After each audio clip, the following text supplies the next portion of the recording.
Once upon a time there was a wise and good king. He had only one son, a boy named Delibes. Prince Delibes was a clever young man, and the king loved him very much. One day the king called the prince to him and said, "Listen, my son, you will be king after I have died. I want you to be a wise ruler. But you will only be wise if you are happy, and you will only be happy if you marry a good and clever woman. So I want you to travel around my kingdom. Look for the best woman you can find and marry her. Then I am sure you will become a good ruler of our kingdom." So Delibes left his father's house and he began to travel around the kingdom. He went to every town and every village. He met the daughters of rich men and the daughters of poor men, the daughters of nomads and the daughters of hunters. Some of them were beautiful, but they were stupid. Some were wise, but they were ugly. He couldn't find the perfect girl. He spent many years traveling. He didn't look like a prince anymore. His clothes were old and torn, his shoes were broken. One day, the tired prince lay down to rest under a tree. It was the middle of the day, and the sun was high in the sky. His food was finished, and he was very hungry. He fell asleep. When he woke up, he saw a girl. She was looking after her father's sheep. Delibes looked at her. She was the most beautiful girl he had ever seen. He wanted to speak to her, but he couldn't. "What's the matter?" the girl said. "You look hungry. I have only a little bread with me here, and you can have it if you like." She took out some bread and gave it to Delibes. He ate it hungrily. "Thank you," he said. The girl started to walk away. Delibes wanted her to stay. "Have you seen my camel?" he said. "No," the girl said. "I haven't seen a camel, but a blind one has passed this way." "Really?" said the prince. "And this camel had no tail." "How do you know?" asked the prince. "And there is a wound on its right side," the girl said. The prince was very surprised. "You haven't seen this camel," he said, "but you have described it perfectly. How did you do it?" "Oh, it was easy," the girl said. "Look at this bush. A camel has been eating the leaves, but it has only eaten from one side of it. This probably means that it's blind in one eye. And do you see this camel dung? It's all together in one pile. But camels move their tails when they drop their dung. When a camel has a tail, the dung falls in different places." "But what about the wound on the camel's right side?" asked Delibes.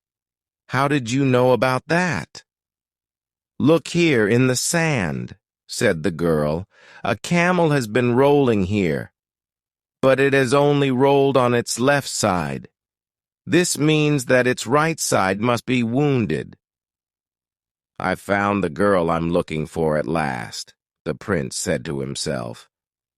"Please," he said to the girl, "tell me your name." "My name is Hariri," she said. "And what is your father's name?" "Nakrusa." "Where does your family live? Where can I find them?" "Down there," said Hariri, and she pointed to the village in the distance. "I'll come back very soon," the prince said, "and speak to your family. But first I must go home. I must tell my father. I've found the girl I want to marry." Delibes hurried back to his father's house. "Father," he said, "I've found her. She's the wisest and most beautiful girl in your kingdom." His father smiled. "That's good, my son, but don't be in a hurry. Find out more about the girl, meet her family, talk to them." So Delibes began the journey back to Hariri's village. On the way, he met Nakrusa, Hariri's father. "Let's walk together," he said to the old man. "Very well," Nakrusa said. It was a long way to the village. The path was rough and stony, and the sun was hot. Nakrusa and Delibes walked together, but they didn't speak. At last, Delibes said, "The journey is too long and we are both tired. Let's make it easier. Why don't you carry me? Or if you like, I will carry you. Then the time will pass more quickly." Nakrusa looked at Delibes, but he didn't say anything. What a crazy idea, he thought. What a stupid young man. They walked on, but they still didn't speak. After a while, they passed some young men. They were looking after a herd of 100 cows. "Old man," said the prince, "who do these cows belong to?" "They belong to my cousin," said Nakrusa. "He's a very rich man." "Rich?" The prince laughed. "No. He must be poor. I'm sure he's a poor man. I'm sorry for him." Nakrusa shook his head. What a strange young man, he thought. He's sorry for a man who has 100 cows. A little later, they passed another herd of cattle. There were 10 cows and 1 bull. "Whose cattle are these?" Delibes asked. "Oh, they belong to my neighbor," said Nakrusa. "He's only a poor man." "Poor?" said the prince. "I don't think so. I think he's rich. Yes, he's certainly a rich man." "This young man is crazy," Nakrusa thought.